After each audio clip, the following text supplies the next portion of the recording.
大家好啊！今次我哋嘅旅程係加拿大落基山、班夫、溫哥華自駕遊。我哋首先會飛抵溫哥華，然後轉機去卡加里。呢一度就係我哋呢次自駕嘅起點。我哋會由呢度自駕入落基山，會去坎莫爾 Camels、班夫 Banff 同埋賈斯帕 Jasper。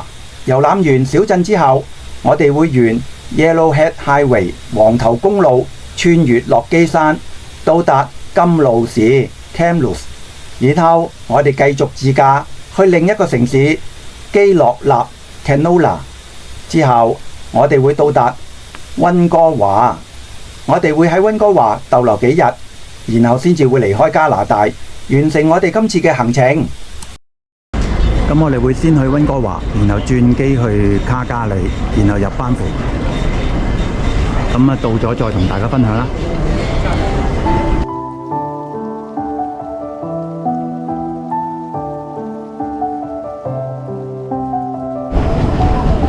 好，終於到達咗溫哥華啦。咁我哋而家就去入境同埋轉機。咁嚟到呢度就轉機啦。ABC 叫做加拿大嘅，咁呢邊就出境嘅，咁而家係行呢邊啦。由於旅行唔算多，手續亦都比較簡單，我哋只係用咗40分鐘，已經完成晒入境同埋其他手續。嚟到國內航班嘅候機廳，轉機去卡加里啦。呢度提醒大家一聲，加拿大規定空中入境嘅旅客必須要到達之前申請 ETA， 費用係加拿大紙7蚊。而網上好多所謂代辦嘅機構收取高昂嘅費用，大家要小心啊。Vancouver Domestic 嗰個機場，咁入到嚟都幾多嘢食嘅喎，咁沿途都有嘢食喎。好，而家上個機啦，去卡加里啦。好，起飛啦！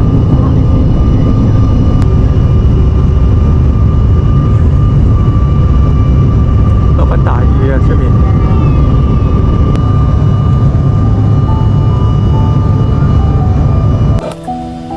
而從溫哥華飛去卡加里，其實係飛越緊落基山。如果天氣好嗰陣時，可以從空中望到落基山嘅山脈、河流、湖泊同埋森林，風景係非常之靚㗎。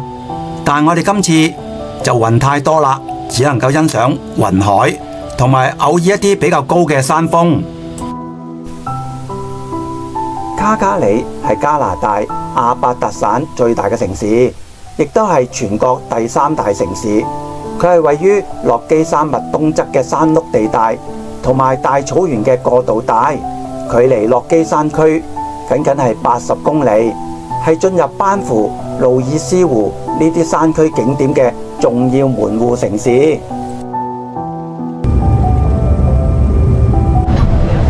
哇！呢個飛機真係好細架，小型飛機，哇！4個座位裏邊。咁我哋到咗卡加里啦。咁頭先就係坐呢個機仔啊，好細架機仔。而家出咗閘，去攞行李啦。喺呢度提醒下大家，溫哥華到卡加里嘅機程大約係1個鐘，但係呢兩笪地方其實有個時差。卡加里比溫哥華係快1個鐘，所以你到達之後其實係用咗2個鐘頭嘅時間㗎。咁啊出咗嚟，而家喺度攞行李啦。哇！拉斯啦，個機場嗰度。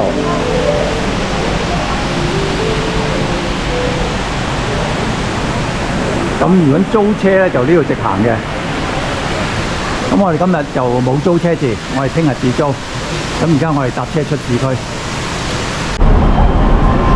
咁一行出嚟咧，就係等車嘅地方啦。咁如果自己搭車出市區咧，就通常嚟8號呢個位，咁啊要喺呢度側邊買飛嘅。咁啊呢度有個位，咁用 debit card 同埋credit card 都 OK 嘅，喺度買。我哋就坐呢架車300號啊，咁啊出市區300。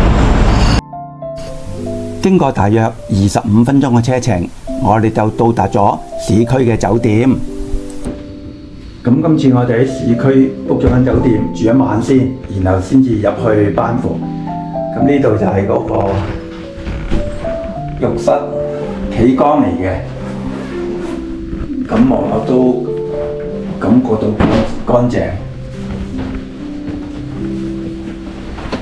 咁呢邊咧就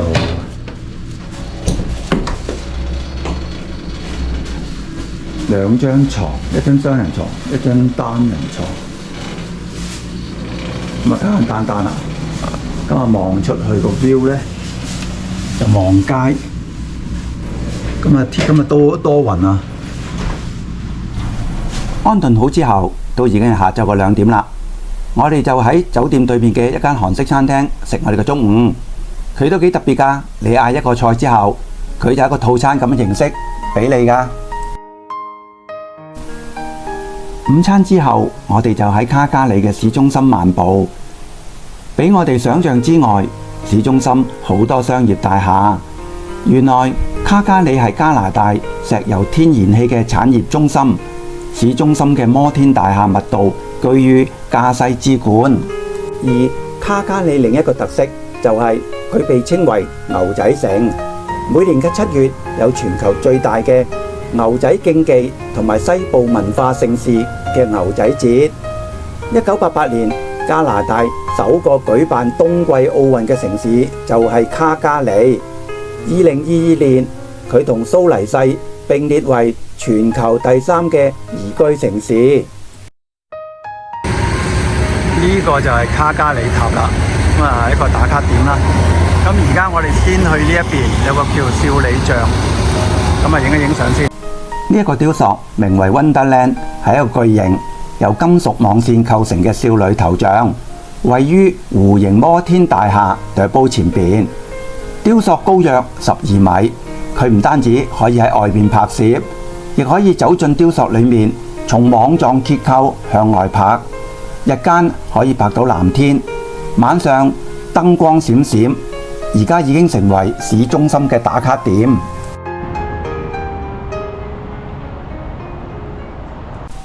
我哋影完呢個頭像之後，就順返條路去呢個卡加里塔啦。而家見到嘅就係卡加里塔，佢係市中心嘅地標。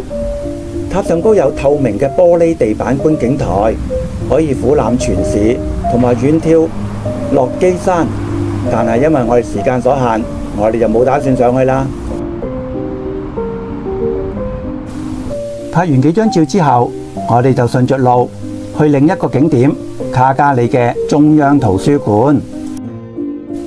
而喺卡加里嘅市中心，亦都有好多呢一啲輕鐵嚟貫穿市區，都非常之方便。咁喺塔前邊呢個呢，就係展覽中心嚟嘅。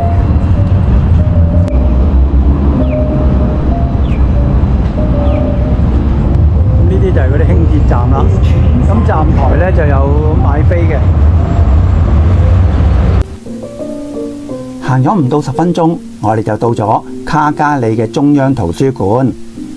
圖書館係位於 C Train 嘅軌道上，係市中心 East Village 一帶出名嘅打卡點。佢嘅外牆係以6邊形嘅玻璃模塊拼成結晶般嘅立面，光線透射，白天黑夜拍出嚟嘅效果係唔一樣㗎。而圖書館嘅入口處係一啲木製嘅巨型拱門，非常之有特色，好多人都喺度拍下照㗎。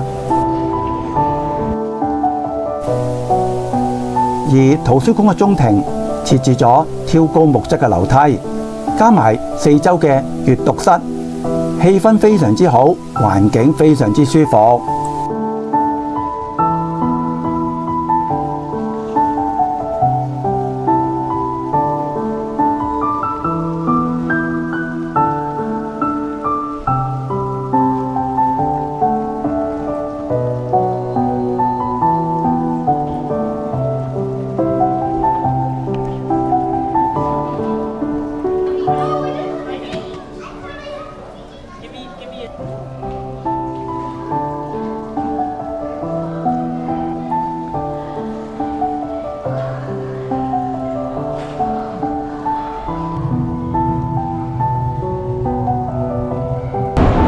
書館外邊有兩支嘢，都幾得意喎。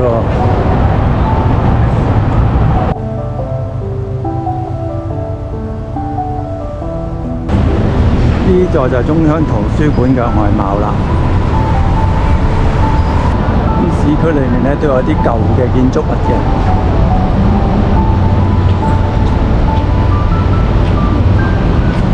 呢間呢個酒店嚟。參觀完圖書館之後，我哋就沿路去卡加里一條好出名嘅大道。呢條就係史提芬大道，佢係卡加里唯一嘅步行街，兩旁聚集咗大量嘅餐廳、酒吧同埋咖啡廳。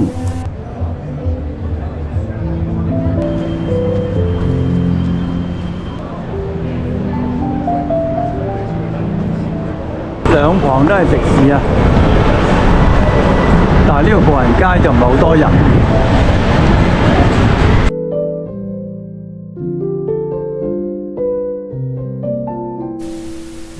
而喺史提芬大道有一個喺當地都幾出名嘅購物中心 Core Shopping Centre。呢個購物中心樓高4層，大約有160間店鋪，而佢嘅4樓係有一個 food court 㗎。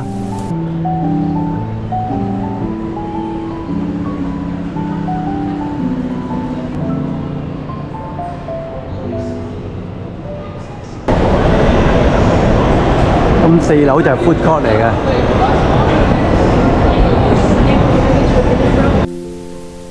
喺呢個商場裏面有一層特別有驚喜，佢叫做 Devonian Garden， 係一個1公頃嘅室內熱帶植物園，有超過500棵樹、50種植物、噴泉同埋魚池，非常之有特色，值得去參觀一下㗎。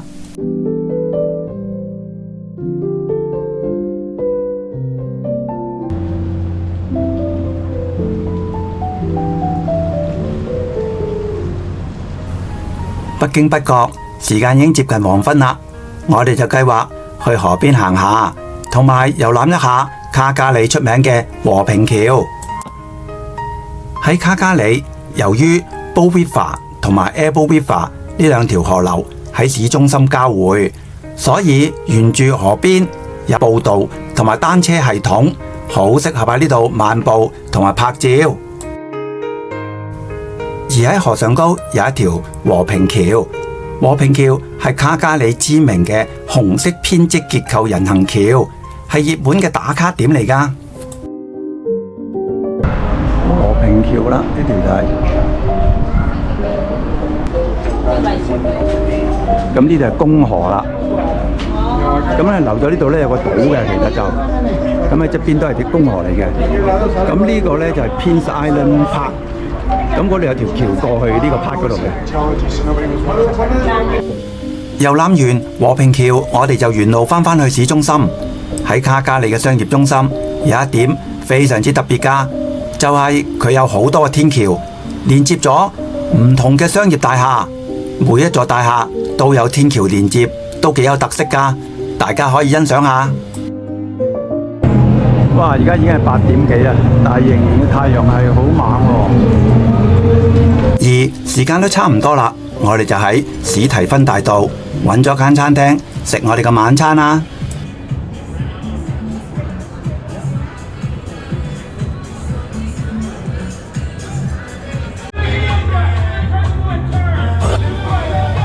晚餐之後，天色都終於開始黑啦，我哋就步行返我哋嘅酒店。順便可以欣賞下卡加里嘅夜景。